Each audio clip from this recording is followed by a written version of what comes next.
one's coming back. My plan for you, and I've thought a great deal about it, is we're going to start in January, and we're going to build us a football team. So I'm going to ask all of you to help us and believe in us, have faith in us, just like those guys that came 4 years ago. Because we're going to put the program back up there where it's been. I want you to think about it and let it sink in deep. This is the reason we work in the summertime, in January and February, in the spring. This is the reason we push you beyond what you think you can do to experience moments like this. Ain't no easy way in life, and it wasn't easy out there in the night, but you were prepared for the task at hand. Every one of you players, I mean, ain't no way, I ain't smart enough to tell you how I feel about you. I mean, and because, I mean, it's family, every one of you. I mean, you know it. Sure, I'd like to be 12, 11 and 0 and, you know, no. But I'm gonna tell you something. I wouldn't swap this year for any year that I've been at Auburn. I wouldn't swap it, men, because I've watched you struggle and I watched you wrestle with them angels but I watched you grow up and become men. I watched you become men. But I think with that question, our football team this year has worked harder to be a good football team than any that we've had, including the 1983 championship team. We've all been disappointed of falling short of our goals in 84 and 85, and the bottom line is that I made a commitment to the football team in January that I was going to do everything that I could do as a head football coach and make sure that our staff did to give them the best opportunity to be the best that they could possibly be. When you go through what we went through, and believe me, it was hard, that you kind of see, you know, you can see it in somebody's eyes if they're ready to give up, you know. And what we went through was hard, and it was hard for everybody, you know, and everybody had to push everybody. And it was this kind of thing where you could look and you say, well, come on, man, keep on going, you know. If you want to quit, get out. Or if you're going to stay and keep going. And that's carried over through summer, and now it's here in the fall, and you can tell everybody just, it's kind of like a love we all have for each other. And it's just great, because I've never been a part of anything like this before. Coach Herron and I talked about, you know, being in the position I am is calling the defenses that people are going to look upon me to provide answers, and in crucial situations, you know, be the guy that says, you know, come on, let's go. And I think it makes them concentrate more on their assignments when we don't have 2 or 3 people in the huddle, you know, talking. I'm the only guy that needs to be saying anything, and then after the play, you know, they can say what they want.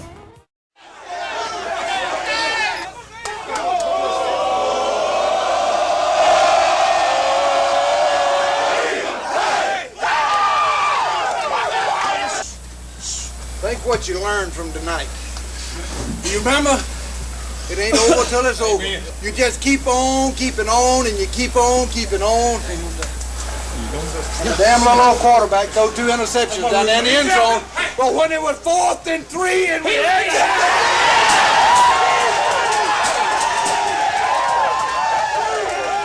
I'm gonna tell you something now. It's gonna be awful easy for you to get swallowed up in all of the damn praise and the glory that you're gonna get. I'm gonna tell you something. And take it and enjoy it. Use it in the right perspective. Praise your teammates and your opponents and whatever. And everybody in here had a part in it. I'm mighty proud of our coaches. Yes, sir.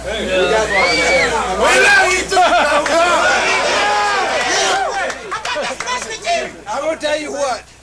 The way they was running up and down the damn field out there tonight at times, it's been awful easy for us to give up on you.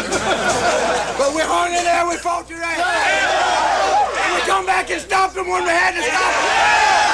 And we took the dang thing home.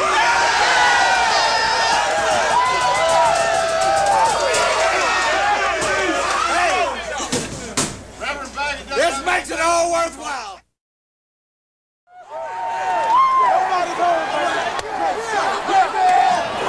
Tigers have shut out the Alabama Crimson Tide. by the score of 10-0 here at Legion Field in Birmingham. The clock running down. 7, 6, 5, 4, 3, 2, 1. It is over, ladies and gentlemen. Hail to the champions of the Southeastern Conference. The Auburn Tigers have defeated the Alabama Crimson Tide 10-0 here at Legion Field. War Eagle!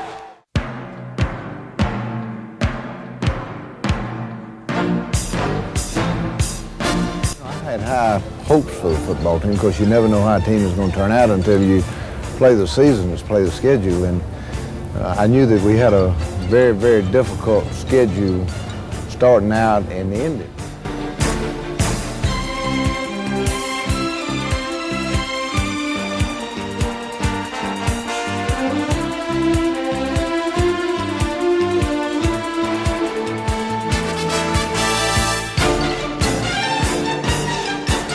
People to do it, and Coach Dye said that he felt like that, you know, this is probably one of the most talented football teams he had, and we knew that if we did play together and we had a few breaks, then we could go all the way, and that's just what we work towards each week. I think that we go into each game knowing that we're going to win the contact part of it because we take a lot of pride in that. Coach Dye talks to us each week about if we win the contact part, we're going to win the football game, and we've got guys back there that really want to hit people, and great defenses, that's the mental outlook that they take each game, and it's not so far as wanting to hurt somebody, but so far that you want to hit them hard enough where you know, they're going to cough the football up or make a mistake and help your team to win.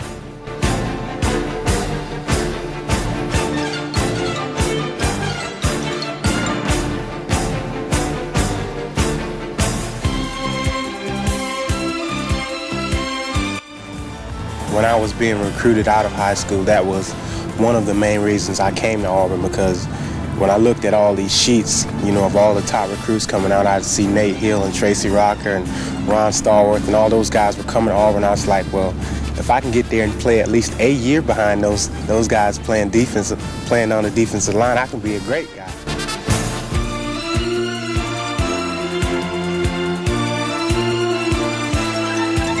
Well, Tracy Rocker has been a starter since his freshman year, and has been a great football player. Led our football team in tackles as a down lineman, which is the first time ever for one of our football teams. He's an inspirational leader to every guy out there on the field, not only on Saturdays, but every day through practice sessions.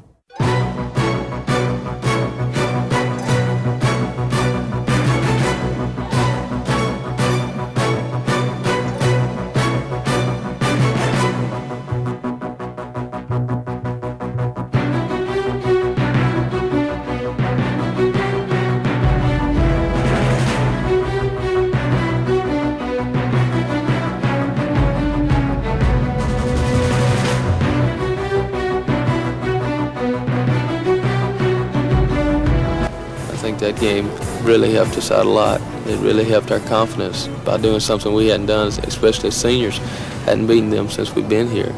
And going out there and playing like we did against Florida and coming up with a big win, I think that kind of made us realize what we can do if we set our minds to it.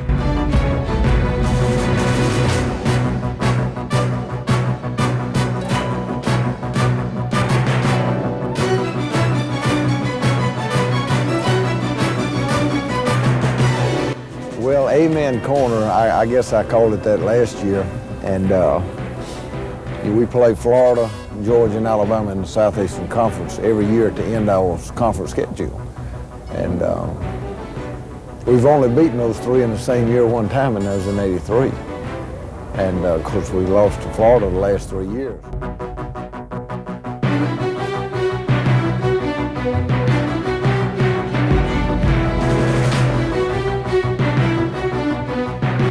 Georgia at first, it took me a while to realize how big that game was, and you know, after that first game we lost, and I've never had a feeling like that in my life.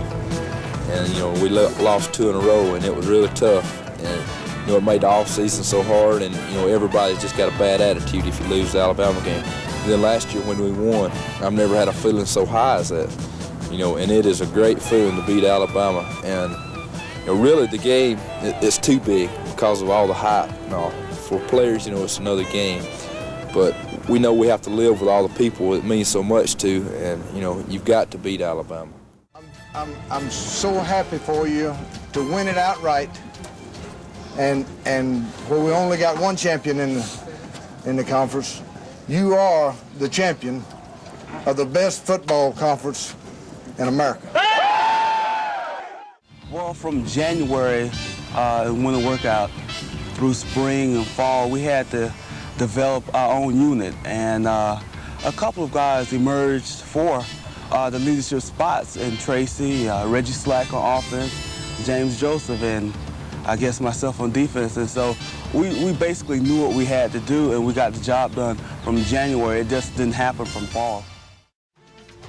Well, at halftime, Coach Dye stressed to us that we were playing hard, but we wasn't playing as hard as we could play. And when we came back in the second half, you know, we needed to turn the ball over, make Tennessee turn the ball over, and that's what we did. We wanted to play the defense that Auburn's capable of playing and coming up with big plays, and that's what we did. I think back on when I first started here playing, and a lot of people have helped, you know, and played a role in achieving these awards, and you know, and you sit there and it's all individual, but really it's not, and because I know I played as a team football player. And words can't describe how happy I am for you. It's been a long time coming, and for my own personal reasons, you know, I mean, you know, I guess it's when you get down to it, it's probably selfishness on my part. It means a great deal to me. And Auburn University, been 16 years, man, since we won right here, and you did it in style. You did it the old-fashioned way.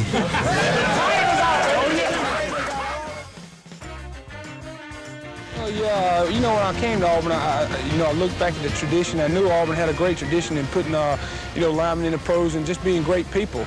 And, you know, to be a part of it is really special to me because, you know, you learn great techniques from Coach Hall, and, you know, you learn other things from great players like Tracy Rocker, Ron Stallworth.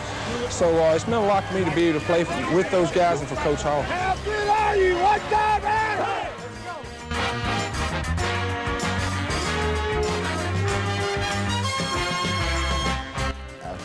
Watching our team prepare to play LSU, and then going into Baton Rouge where everybody talks about how tough it is to play and that sort of thing, and watch the mature way in which they handle that game on the road, and then of course the way they played the game. I felt better about our football team and the fact that it was a true championship caliber football team than I did going into the game. I don't know, but in talking with different people around the conference, I'm not so sure that Alabama's not the best football team in the conference, besides you. And you'll have to determine that on the football field. And but we've got a tremendous challenge getting ready for Alabama. Put yourself in their place, the frustrations and the anxieties that they've been through. They got to be hungry. The worst thing in the world that could happen to you is for them to be hungrier than you are when you get there. I had to let it take its course and get my rhythm back down and just adjust to playing the game. And the first two games were like that, going through that stage of just adjusting. And then Tennessee came and the stage was set. I felt like that was the old defense that I played with last year. And I mean, everything was just the same and everybody was playing just as hard. And it was nice to get that feeling back. It's something that's not done too often, you know. Being a senior, you know, means the most to me, you know. Being able to repeat as an SEC champion, you know, the ring signifies a lot in itself. You know, it signifies that we are champions. You know, that's something that we're going to have for the rest of our lives. I mean, you know, this is the year that Rodney Garner's going to be remembered for right here, his senior year. Last year is over with, you know, and that was not my team. That was Stacey Searles' team. This is Rodney's team right here. I mean, you can't go back to one play. You know, they've got a great football team. And I'm just proud that our kids hung in there and fought and showed the kind of character that they've got, because we certainly didn't play very well then. There's obviously not a very well played football game on our part, particularly offensively. Defensively, we played about as well as we can play now. They moved the football and had some success, but we expected that. We kept them out the end zone, and you know, the way our offense put our defense in the hole tonight, we're mighty lucky to get out of here with 13 points.